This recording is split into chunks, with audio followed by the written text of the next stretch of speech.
सरस्वती के श्री चरणों में सशक्त नमन करते हुए यहाँ उपस्थित हमारे बहुत पुराने मित्र और साथी, जिसके संबंध में अशोक पांडे जी ने बड़े विस्तार से जिक्र किया, मैं गौरवान्वित हूँ और निश्चित रूप से सौभाग्यशाली हूँ कि लंबे अंतराल के बाद मध्य प्रदेश कर्मचारी मंच के माध्यम से हम मित्रों का मिलन हुआ। आज इस देवनगरी में अशोक पांडे जी का, अध्यक्ष जी का हृदय से बहुत बहुत स्वागत है, वंदन है, अभिनंदन है। कार्यक्रम में उपस्थित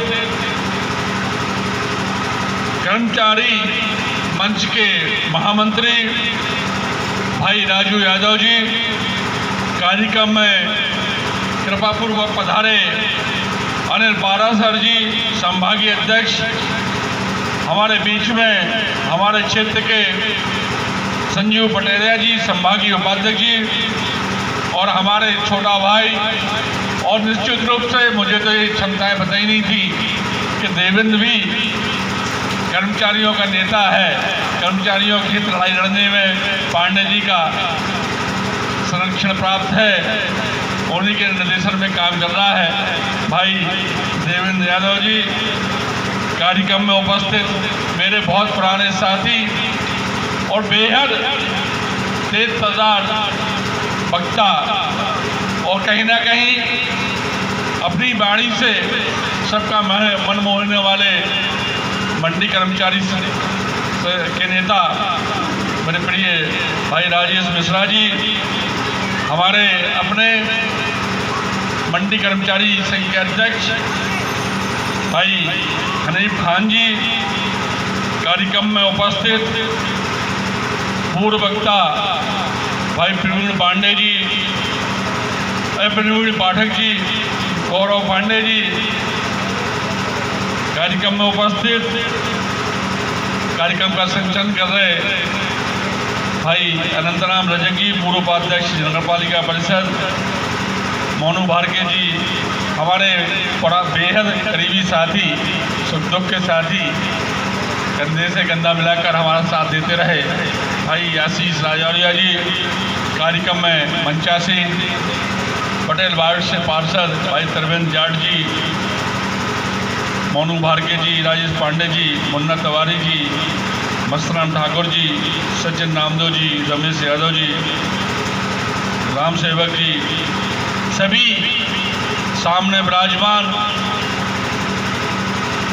कर्मचारी साथीगण, सभी युवा नेतागण, इलेक्ट्रॉनिक मीडिया, प्रिंट मीडिया के सभी साथीगण, हमारे बीच में पत्रकार साथी भाई दीपक चौरसिया जी, संजय गुप्ता जी, राकेश यादव जी, राजपूत जी, प्रवीण पाठक जी भी एक बार पुनः, पत्रकार साथीगण, इलेक्ट्रॉनिक मीडिया, प्रिंट मीडिया के सभी साथीगण, सबका आज इस मंडी प्रांगण में स्वागत है, वंदन है, अभिनंदन है। निश्चित रूप से कर्मचारी भाई हमारे पारिवारिक सदस्य हैं, भाई हैं, भतीजे हैं, पारिवारिक सदस्य हैं, और मेरे क्या पूरे मध्य प्रदेश का हर कर्मचारी किसी न किसी परिवार का सदस्य होता है। और निश्चित रूप से जो पीड़ा आज कर्मचारी, चाहे संविदा कर्मचारी संघ की बात हो, चाहे आउटसोर्स कर्मचारी संघ की बात हो, चाहे शासकीय कर्मचारी संघ की बात हो, हर परिवार की पीड़ा कहीं न कहीं आंदोलन के माध्यम से, संगठन की ताकत दिखाकर, धरने के माध्यम से उजागर हो रही है। वो कहीं न कहीं सरकार की वो नीतियां जो कर्मचारी विरोधी सिद्ध करने के लिए पर्याप्त हैं। और निश्चित रूप से जब परिवार का मुखिया दुखी होता है तो पूरा परिवार और साथ साथ आजू बाजू वाले रिश्तेदार और शुभचिंतक भी दुखी होते हैं। पराकाष्ठा हो चुकी है, इंतहा हो चुकी है मध्य प्रदेश में। जिस तरह का व्यवहार हमारे कर्मचारी भाइयों के साथ मध्य प्रदेश सरकार के मुखिया के द्वारा, उस नीति के सरकार के द्वारा किया जा रहा है, बेहद कष्टदायक है अभी हमारे संविदा कर्मचारियों के बारे में बताया जा रहा था। मैं तो लगातार हमारे कर्मचारी भाइयों की लड़ाई लड़ता रहा हूं और जब भी हमें मौका मिलता है तो मैं कर्मचारियों के हित में हमारे मामू का उल्लेख आप समझ गए होंगे। मामू का मतलब क्या होता है। मामू का नाम तो मामू ही पर्याप्त है। लगातार मामू को पत्र लिखता रहता हूं पर मामू के ऊपर असर होने वाला नहीं है। हमारे नेता कमलनाथ जी हर समय ये बात करते हैं कि मामू के जेब में एक जेब में नारियल होता है और दूसरे जेब में आश्वासन का पिटारा होता है। जहां जाते हैं वहां पिटारा खोल देते हैं, जहां मौका मिलता है वहां नारियल फोड़ देते हैं। मुड़ के जब उड़न खटोले में बैठते हैं तो ये याद नहीं रखते हैं कि हमने कौन सा आश्वासन दिया, कौन सा विश्वास दिलाया, कौन सा हमने नारियल फोड़ा। ये है मध्य प्रदेश की सौराष्ट्री सरकार के मामू का हाल। 22,000 घोषणाएं मध्य प्रदेश विधानसभा में बात हमारे विधायक साथियों ने उठाई थी। मध्य प्रदेश सरकार के मुखिया के द्वारा 22,000 घोषणाएं आज भी अधूरी हैं, आज भी अधूरी है। खजाना खाली है। हर व्यक्ति पर, मध्य प्रदेश के हर व्यक्ति पर 52,000 रुपए का कर्ज है। मगर घोषणाएं वीर मुख्यमंत्री लगातार घोषणाएं करते रहते हैं। कभी सरकार यहां से पैसा लेती है, कहीं वहां से पैसा लेती है और उस पैसे का दुरुपयोग, हमारे खून पसीने का दुरुपयोग, पैसे का दुरुपयोग जो होता है वो किसी से छुपा हुआ नहीं है। जिस तरह से बड़े बड़े आयोजनों में करोड़ों अरबों रुपए का अपव्यय होता है, वही मांग तो हमारे कर्मचारी भाई मांग रहे हैं कि हमें 7वां वेतन आयोग मांगो लागू किया जाए। 6वां तो लागू हो चुका है, 6वें के बाद 7वें को लागू करने में मामू को कष्ट हो रहा है। जब सुप्रीम कोर्ट की फटकार लगती है तो कुछ कर्मचारियों के पर वो लागू हो जाता है। मगर दुर्भाग्य है, चीन का रेवड़ी बांटने वाले मुख्यमंत्री जी ना वन विभाग की चिंता करते हैं, ना स्वास्थ्य विभाग की कर्मचारी की चिंता करते हैं, ना शिक्षा विभाग के कर्मचारियों की चिंता करते हैं, ना मंडी कर्मचारियों की चिंता करते हैं। आज हालत ये हो गई है, ये आउटसोर्स मुख्यमंत्री की कब टाटा बाय कर दिल्ली प्रस्थान कर जाएंगे पता नहीं चलेगा, क्योंकि जनता ने मन बना लिया है कि या तो इनको जेल भेजेंगे या घर बैठा लेंगे। ये मध्य प्रदेश सरकार की जनता विदाई करने का तय कर चुकी है और निश्चित रूप से हमारे संवेदनशील मुख्यमंत्री कमलनाथ जी ने तय करके रखा है। और मैं आप लोगों को स्मरण दिलाना चाहता हूं, 15 महीने का एक छोटा सा कार्यकाल हमारे मुख्यमंत्री कमलनाथ जी को, हमारी सरकार को मिला था। मगर आज वो शिक्षक परिवार, वो परिवार जो 500-1000 दूर नौकरी करने के लिए बाध्य होते थे, परिवार को छोड़कर कहीं पत्नी की पोस्टिंग, कहीं पति की पोस्टिंग, माता पिता के पास पहुंचने में 24 घंटे 48 घंटे लगते थे।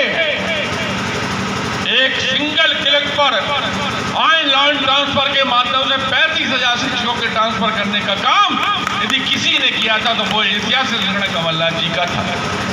हमारे विधायक साथियों ने, मंत्री साथियों ने कई बार कमलनाथ जी से कहा कि हम लोगों का क्या महत्व होगा यदि हम लोग के रिकमेंडेशन में ट्रांसफर नहीं होंगे। बोलिए सुनो, कर्मचारियों की ताकत से ही हम आज सरकार में बैठे हैं और इतिहास गवाह है, सबसे ज्यादा बैलेट पेपर पर सील लगी थी तो एक कर्मचारी भाई थे जिन्होंने कांग्रेस सरकार बनाने में बहुत अहम भूमिका निभाई थी। तो बोले ऋण हम चुकाने के लिए तैयार बैठे हैं और निश्चित रूप से आज आज भी हमारे नेता कमलनाथ जी का स्पष्ट कहना है कि पुरानी पेंशन लागू होगी और निश्चित रूप से होगी। 2023 के बाद 24 जैसे ही लागू होगा, पुरानी पेंशन भी लागू होगी, संविदा कर्मचारी भी नियमित होंगे, अनियमित कर्मचारी भी नियमित होंगे और आउटसोर्स कर्मचारियों के बारे में भी मध्य प्रदेश सरकार निर्णय लेगी। ये कमलनाथ जी का विश्वास है। और निश्चित रूप से जिस तरह से निजीकरण का खेल खेल रहे हैं शिवराज सिंह मोदी जी, हमारे राजेश भाई ने बात की है और निश्चित रूप से बात सही है। जिस तरह निजीकरण का खेल देश में शुरू हुआ है, सब कुछ बेच देने वाले बात के संकल्प के साथ मोदी जी, चाहे एयरपोर्ट हो, चाहे रेलवे हो, आज अडानी और अंबानी के अलावा कुछ बचा नहीं।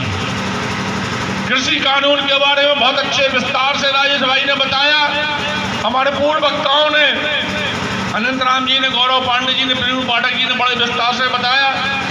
मैं पांडे जी को विश्वास जरूर दिलाना चाहता हूं, जो आपने मांग पत्र 22/12/2022 को मुख्यमंत्री जी को सौंपा है, मैं विश्वास दिलाना चाहता हूं आप लोगों की सभी मांगों को मैं वचन पत्र में शामिल करूंगा और निश्चित रूप से आप लोगों के आशीर्वाद से कांग्रेस की सरकार बनती है।